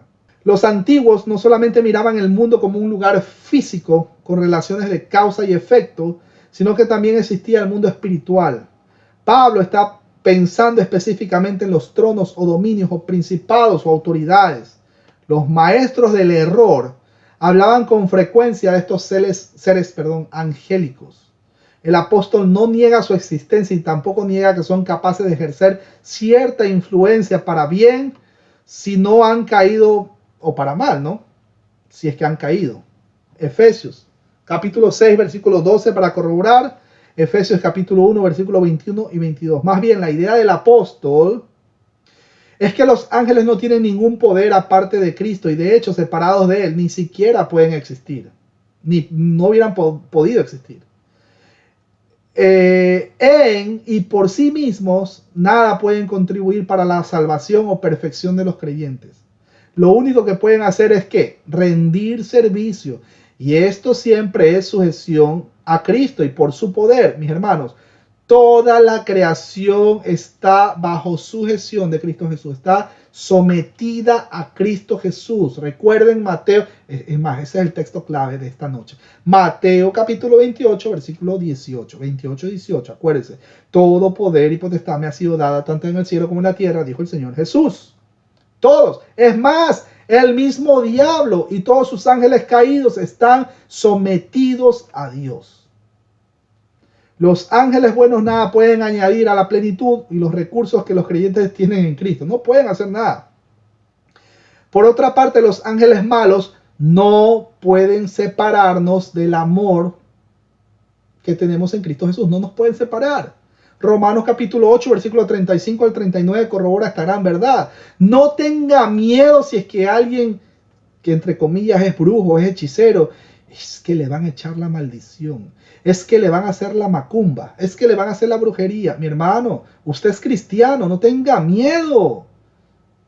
Tiene que estar bien parado, tiene que saber en quién ha confiado y en quién sigue confiando. De hecho, estos siniestros poderes fueron vencidos fundamentalmente por su muerte. Acuérdense, Jesús los venció en la cruz. Están derrotados. Colosenses capítulo 2, versículo 15. Ellos están acercándose al día en que aún su habilidad para dañar el universo de Dios y los corazones y las vidas de los que moran en la tierra será suprimida y de una vez por todas, para siempre. Primera de Corintios capítulo 15, versículo 24. Cuando el texto menciona, y para él, Jesús no era solamente el asistente o agente de Dios Padre en la creación, sino también la meta de la creación. Romanos capítulo 11, versículo 36 y Hebreos 2:10. Para neutralizar la fuerza de este argumento que defiende la deidad del Salvador como creador de los cielos y la tierra, hay que ver cómo es de vigoroso el griego en Juan capítulo 1, versículo 3. El logos fue la causa instrumental. No necesariamente fue la causa eficiente, y para apoyar este punto de vista en el término griego, la palabra dia, ahí dia, que es un genitivo, se usa evidentemente muchos pasajes para indicar la causa eficiente. Hebreos capítulo 1, versículo 12, para corroborar. Versículo 17 dice, y Él es antes de todas las cosas, y todas las cosas en Él subsisten. Mi hermano Birlep, Dios bendiga al hermano Birlep, puede habilitar su micrófono, hago una pausa rapidito. ¿Por qué los planetas no se chocan entre sí? ¿O por qué la luna no se acerca mucho al planeta Tierra? ¿O por qué el planeta Tierra no se acerca más al Sol y morimos quemados de una vez? Dios lo bendiga a todos. Bueno, hermano David, esto se llama un universo finamente hecho. La única razón por la que no sucede esto es porque Dios lo creó y es su poder en Él y para Él que las cosas existen y subsisten hasta que su propósito sea cumplido. Mi hermano, qué perfección que el planeta Tierra está. Por cierto, la Tierra es redonda, amigos terraplanistas sectarios. La Tierra es redonda como una naranja, por si acaso. Porque es muy común que a este tiempo están apareciendo, y es importante que yo les advierta, están apareciendo sectas terraplanistas que se hacen pasar por sana doctrina, son terraplanistas, y el problema no es que si piensan que la Tierra es plana o es redonda. El problema es qué doctrina demoníaca trae detrás de todo esto. En Argentina, cuidado, San Martín de los Andes, cuidado, están surgiendo sectas de esta gente que dice que la Tierra es plana y que, bueno, el problema no es si cree que si la Tierra es redonda o es plana, es qué trae detrás de todo esto. Y tampoco es, cuidado, de que los extraterrestres, que Elías, que el carro de fuego, cuidado, no podemos inventar fábulas haciéndonos pasar por sana doctrina y estar metiendo todo este tipo de fábulas. Hay canales, incluso ustedes pueden ver ahí en YouTube, y gente que está, claro, porque hay gente, acabamos de leer, ¿se acuerdan? Lucas, con el hermano Pablo aquí, con la hermana Rubí, leímos Lucas capítulo 16, versículo 19 a 32, porque la gente está con el morbo, quiero ver, el morbo no solo escatológico, también hay un morbo de que quieren saber más allá, qué es lo que hay. Uy, están preocupados por allá, su mente en los extraterrestres, y no aterrizan y no se dan cuenta que todos estos movimientos y todas estas ideologías de género están agarrando cada vez más cuerpo y están usando pues a toda esta gente, pedófilos, etcétera, etcétera, LGBTQ. Bueno, no voy a dar más detalles, pero mis hermanos, aterricemos. Ni un solo like a todos esos canales, bloqueenlos, denúncienlos, repórtenlos, pero bueno. Gracias, mi hermano Virlé, por esa explicación maravillosa, maravillosa. Seguimos, mis hermanos queridos, porque el tiempo apremia. Cuando el texto menciona, Él es antes de todas las cosas, mis hermanos, nunca ha existido un tiempo cuando Jesús no fuera. Es decir, Jesús es la deidad preexistente. ¿Recuerdan cuando le dijo a los fariseos, antes de que fuese Abraham, yo soy? Uy, eso fue, pero una cachetada para ellos, porque el Señor Jesús, o sea, para los fariseos eso era una blasfemia, que Él se hacía pasar por Yahweh o el Dios del Antiguo Testamento. Para ellos era una cachetada, una bofetada a su religiosidad. Juan capítulo 1, versículo 1 y 2 para corroborar, Juan 8:58, capítulo 17, versículo 5, 2 de Corintios capítulo 8, versículo 9. Esto es un activo perfecto compuesto, el cual implica continuar, aguantar o existir. Ahora, la Reina Valera del año 1960 dice, todas las cosas en Él subsisten. Otras versiones de la Biblia dice, en Él todas las cosas permanecen juntas. Ahora bien, si todas las cosas han sido creadas por Él y con miras a Él, esto confirma que Él es anterior a todas las cosas creadas en el tiempo. De hecho, jamás hubo un tiempo en que Él no existió. Él existe desde la eternidad. En conformidad con esto, el himno continúa y Él es antes que todas las cosas, por consiguiente, Él es el precursor. La doctrina de la preexistencia de Cristo se enseña o desprende de pasajes tales como Juan capítulo 1, versículo 1, si quieren lo anotan porque alguien va a preguntar, ¿y cómo sabemos que Jesucristo existe desde la eternidad? Bueno, Juan 1.1, Juan 8.58, es más, Juan 1.1 es un texto demasiado... Con Juan 1.1 se puede hacer una prédica de 2 horas y media tranquilamente. Tranquilamente. En el principio era el verbo y el verbo estaba con Dios y el verbo era Dios. O sea, ahí si vamos al original griego es prácticamente que en el principio el Padre y el Hijo estaban cara a cara mirándose prácticamente. Si vamos al original griego. Seguimos, mis hermanos queridos. Él es, por cierto, el alfa y el omega, el primero y el último, el principio y el fin. Y a su vez esta prioridad en cuanto al tiempo sugiere una preeminencia y majestad en relación con todas las criaturas y todas las cosas que encuentran en él su cohesión. Aquí se está defendiendo la posición céntrica de Cristo en contra de aquellos que la rechazan. Aquel en relación al cual, por medio del cual y con miras al cual todas las cosas fueron creadas y sostiene todas las cosas. La unidad, el orden, la adaptación evidentes en toda la naturaleza e historia puede rastrearse hasta llegar al sustentador o apoyo de todas las cosas. Hebreos capítulo 1, versículo del 1 al 3 para corroborar. Todas las cosas se encuentran su cohesión, es decir, continúan y se mantienen juntas. Por consiguiente, hay unidad y propósito en la naturaleza y en la historia. El mundo no es un caos, sino que es un cosmos. Es decir, es un todo armoniosamente organizado. Es un universo ordenado, un sistema, y esto, por cierto, no siempre está en la superficie. La naturaleza parece ser sin orden ni armonía. Sin embargo, vendrá el día en el vasto futuro en que todo será armonía. Morará el lobo con el cordero y el leopardo con el cabrito se acostará, el becerro y el león y la bestia doméstica andarán juntos y un niño los pastoreará. No harán mal ni dañarán todo mi santo monte, porque la tierra será llena del conocimiento de Yahweh como las aguas cubren el mar. Pero ese tiempo todavía no ha llegado, pues ahora todo es un caos. Lo leemos eso en Isaías capítulo 11, versículo del 6 al 9. Así también todas las criaturas encuentran su cohesión en todos sus movimientos a lo largo de la historia.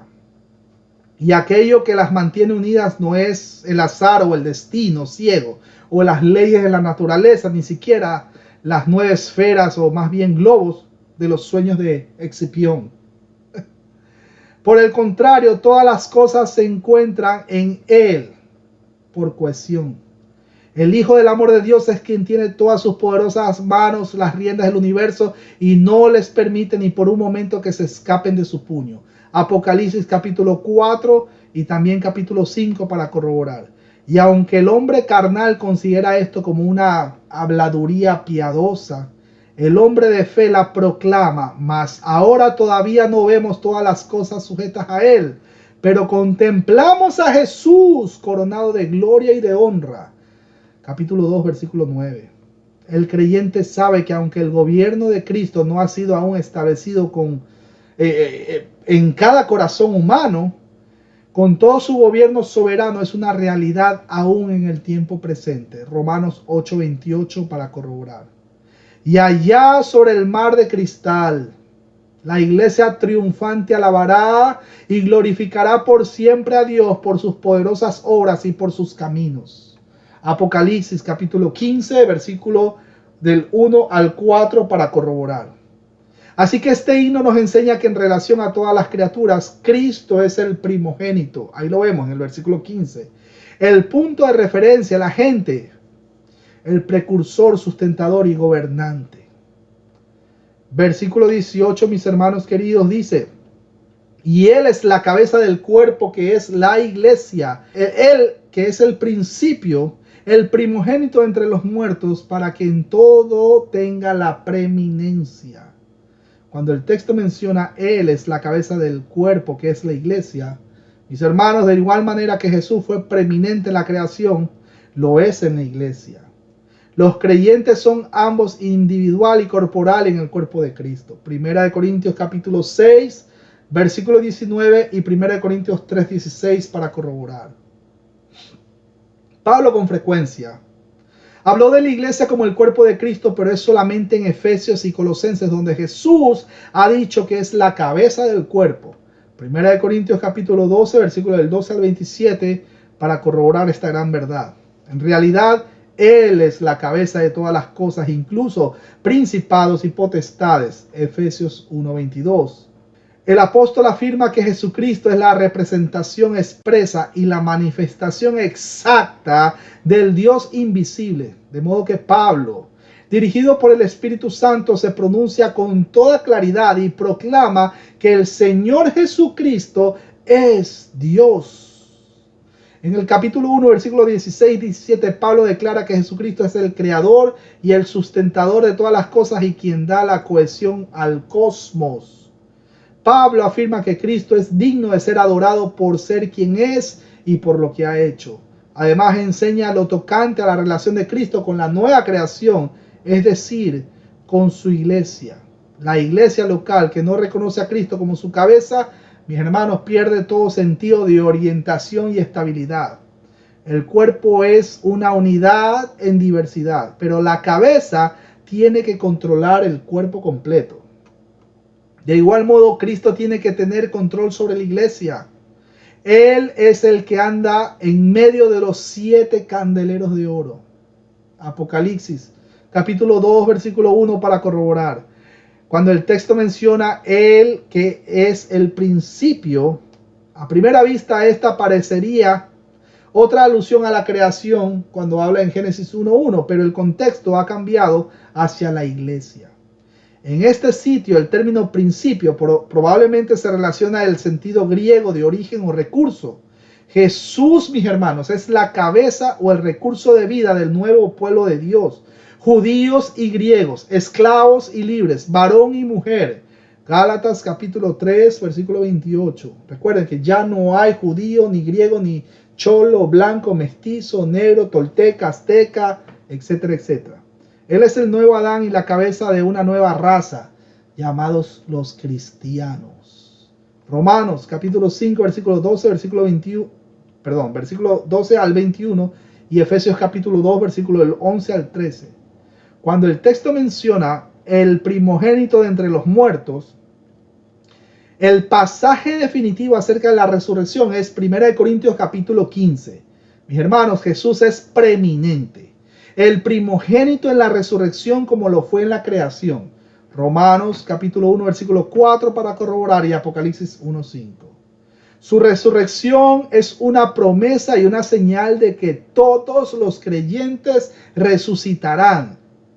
En 1 Corintios capítulo 15 versículo 20 y en el versículo 23 Jesús es llamado que las primicias, la cual es una metáfora sinónima del Antiguo Testamento. Jesús es el comenzante en todas las áreas. O sea, Él es ambos, el primogénito de Apocalipsis capítulo 1 versículo 5 y las primicias también.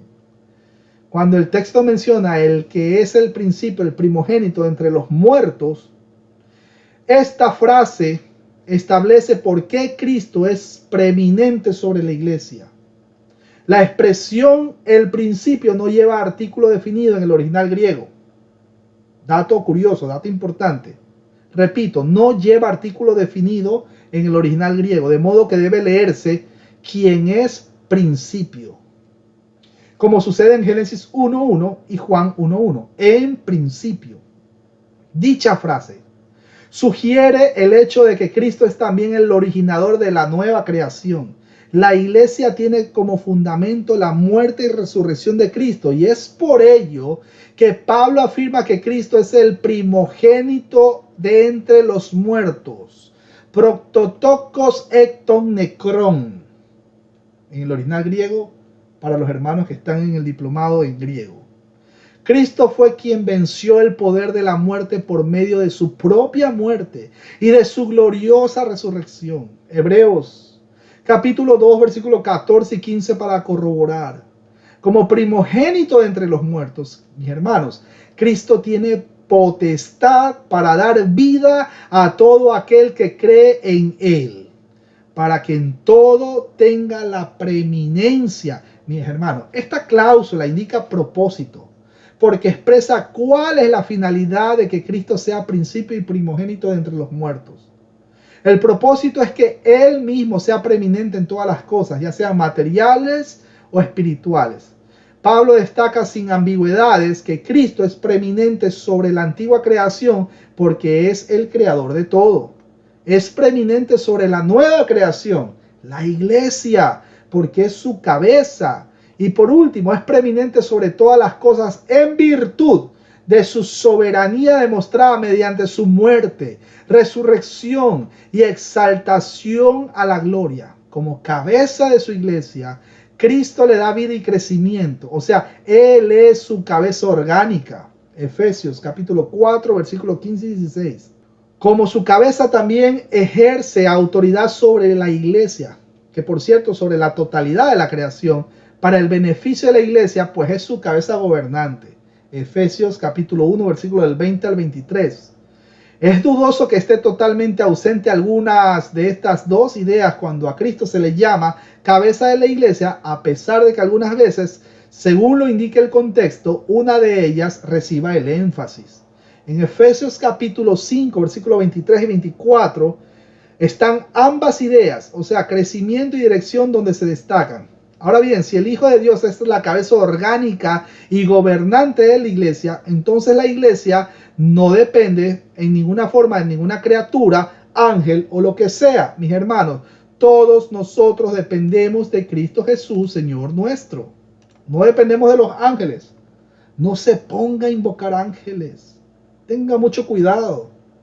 No, es que el ángel de la guarda. El mismo diablo se te va a aparecer. Ten cuidado, amigo que estás escuchando, que le encanta la angelología. Esto es una implicación clara en contra de los maestros del error. ¿No recibe la iglesia tanto su crecimiento como su dirección de su Señor viviente? ¿No es fortalecida por su poder y gobernada por su palabra y su Santo Espíritu? Por tanto, ¿no es cierto que en Cristo tiene todo lo que necesita y que sin Él nada puede hacer? Juan capítulo 15, versículos del 5 al 7, corrobora estas preguntas y da las respuestas al mismo tiempo.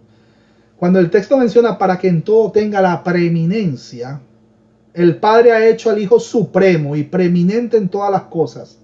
Primera de Corintios capítulo 15, versículos 27 y 28 para corroborar.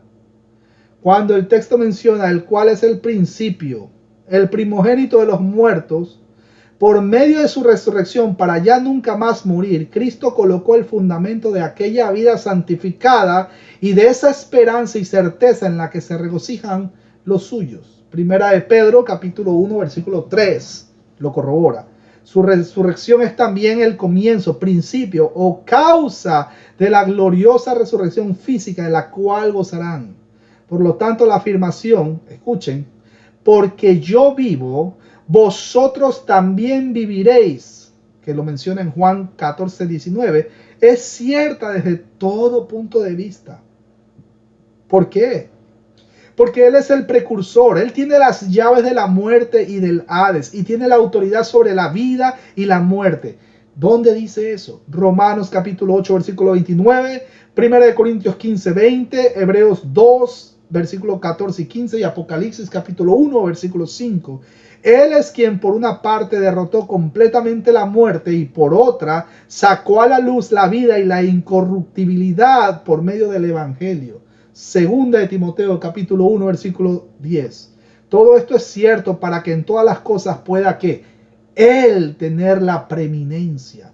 Es lógico que aquel que es primogénito, punto de referencia, agente, meta, precursor y sustentador, gobernador en la esfera de la creación y que también es cabeza del cuerpo, principio y primogénito de los muertos en el reino de la redención, tenga el derecho del título el que tiene la preeminencia, la soberanía divina en todas las cosas, esto es, entre todas las criaturas.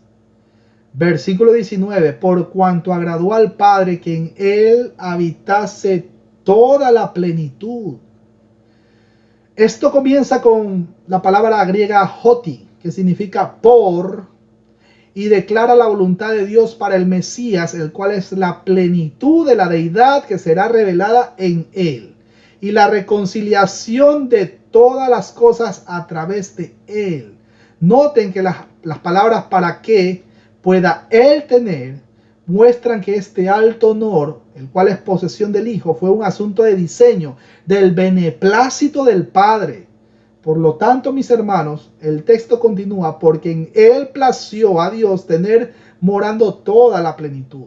La mayoría de los traductores, tanto antiguos como modernos, colocó a Dios o al Padre, lo cual se sobreentiende como sujeto del verbo que le plació. Pero las razones explicativas aquí serían demasiado extensas, mis hermanos, y no hay tiempo ni espacio. Eso quizás en otra transmisión.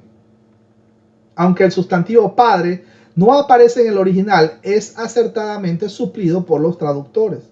La frase no debe confundirse con la que aparece en el versículo 9 del capítulo 2, pues allí tiene que ver con el hecho de que en Cristo, es decir, en su cuerpo, habita toda la plenitud de la deidad. Eso equivale a decir que Él es Dios en el sentido más absoluto del vocablo. Sin embargo, aquí el énfasis recae en el hecho de que Cristo posee toda la potestad de salvar, debido a su obra redentora que satisfizo todas las demandas de la santidad y de la justicia de Dios. Porque si fuera por nuestra justicia, ninguno se salva. Pero es la justicia de Dios imputada en Él, en Cristo Jesús. Este deleite que el Padre encuentra en el Hijo era manifiesto aún durante la antigua dispensación, si aún antes de la fundación del mundo. Salmos capítulo 2, versículos 7 y 8 para corroborar, Juan 17:5, Efesios 1:9. Una y otra vez se manifestó durante el periodo en que Cristo permaneció en el mundo. Mateo 3:17, Mateo 17:5 y Juan 12:28. En efecto, a Dios le plació que en su Hijo morase toda la plenitud. Los poderes y atributos de la deidad no se repartirían entre una multitud de ángeles. No.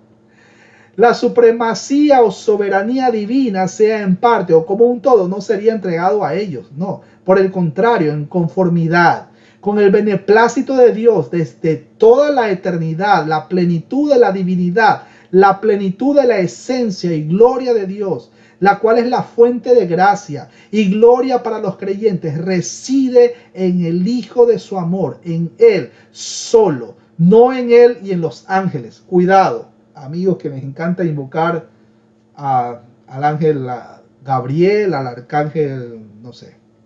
Mora en aquel a quien servimos como nuestro exaltado mediador, y esa plenitud se manifiesta tanto en la creación como en la redención. Último versículo de esta transmisión. Versículo 20. Y por medio de Él reconciliar consigo todas las cosas, así que las que están en la tierra como las que están en los cielos, haciendo la paz mediante la sangre, aleluya, de su cruz. Cuando el texto menciona y por medio de Él a reconciliarse, el término significaba cambiar de hostilidad a paz, especialmente entre personas. Recordemos, mis hermanos queridos, que el pecado ha causado una separación entre el Creador y la creación. Esto es aquí una doble palabra o una palabra compuesta. Escúchelo o apúntelo si quiere investigarlo después. Apocatallazo. Apocatallazo. Y Pablo usa la misma palabra en Efesios capítulo 2, versículo 16. Y la misma raíz en 2 Corintios capítulo 5, versículos 18 y 20. La reconciliación ha sido efectuada por medio de Él. Es decir, mediante la persona y la obra de Cristo.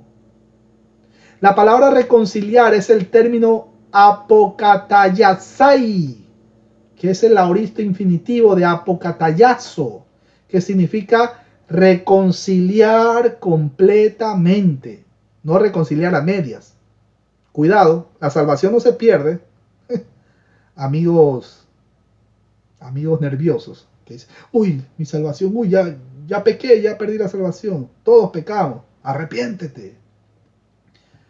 Pero bueno, la reconciliación obrada por Cristo es para su propia gloria e implica todo aquello que ha de formar parte de su reino, o sea, todas las cosas. En la cruz, Cristo hizo provisión para colocar todas las cosas bajo su autoridad o bajo su exousia.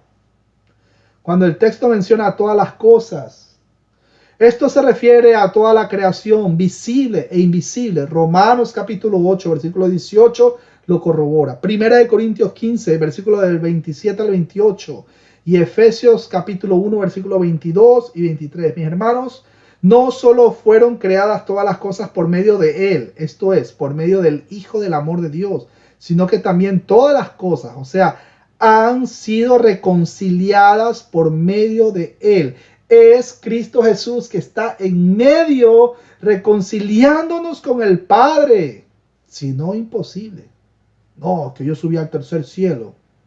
No, no te equivoques, fuiste al infierno. Y irás allá si no te arrepientes. En ambos casos, todas las cosas tienen el mismo significado. O sea, todas las criaturas sin ninguna excepción. Mis hermanos, el pecado ha arruinado el universo, destruyendo la armonía que había entre una criatura y otra, y también la que había entre las criaturas y Dios. Acuérdense que la misma creación gime con dolores de parto. Es más, nosotros como cuerpo de Cristo clamamos: ven, Señor Jesús. Ven, por favor, ven, te suplicamos, ya ven. Y mientras estamos clamando y levantando las manos, estamos predicando la palabra. No es que nos vamos a meter a una sinagoga a llorar mientras escuchamos las canciones de Hillsong. No. No, mis hermanos. Sin embargo, por la sangre de la cruz, el pecado en principio ha sido vencido. Efesios capítulo 2, versículo del 11 al 18. Las demandas de la ley han sido satisfechas y su maldición ha sido sufrida. Romanos 3:25 y Gálatas 3:13 para corroborar. Por consiguiente, la armonía ha sido restaurada por medio de Cristo y su cruz. El universo es devuelto o restaurado, mejor dicho, a su adecuada relación con Dios. En el sentido de que Cristo fue exaltado a la diestra del Padre. Y ahí su obediencia. Miren que el Señor fue obediente y obediente hasta la muerte y muerte de cruz. Noten que la expresión las cosas que están sobre la tierra o las cosas que están en los cielos o alguna muy similar no solo aparece aquí en Colosenses 10, sino también en Efesios capítulo 1, versículo 10. Cuando el texto menciona consigo, esto teológicamente podría referirse al Padre o al Hijo, y como saben muy bien, es el contexto el único que nos va a decir a qué se refiere el texto. Cuando el texto menciona haciendo la paz mediante la sangre de su cruz, esto se refiere a la muerte expiatoria de Jesús. Romanos capítulo 5, versículo 9 y Efesios 1:7 para corroborar. El énfasis posiblemente fue en su humanidad, al igual que su expiación vicaria. Isaías 53 y 2 Corintios capítulo 5, versículo 21. Los falsos maestros hubieran afirmado su deidad, pero negar su humanidad y muerte. Así que esta frase expresa el medio por el cual se ha efectuado la reconciliación. La inserción del gerundio indica que la reconciliación no debe tomarse como un milagro cósmico que simplemente cambia el estado del universo si es que fuera el hombre, sino que muestra la reconciliación primordialmente que se ocupa de la restauración de las relaciones. Cuando el texto menciona la sangre de su cruz, es una referencia a la muerte de Cristo en la cruz.